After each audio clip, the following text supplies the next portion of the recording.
Okay, this is my antique roll crimping machine.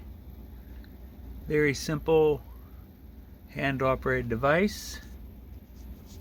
You have a little crank here. You turn, lever here, pushes the shotgun shells in. Right around here is the face of the roll crimper.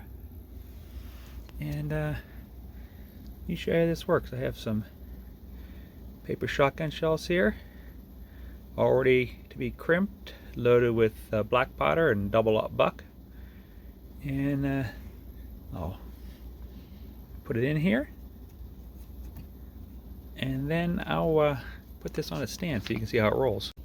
Alright, we have the shells in, and we're going to roll the crimpet. Quick roll. And there you go. Perfectly roll crimped shell. I'll do another one for you. Shell goes in, pull lever. Boom. Another one.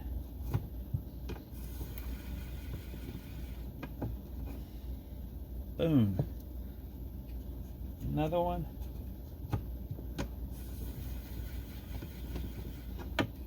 Pretty simple. Do this all day long. Ah! And you drop your shells sometimes. But it works for me. A lot of fun.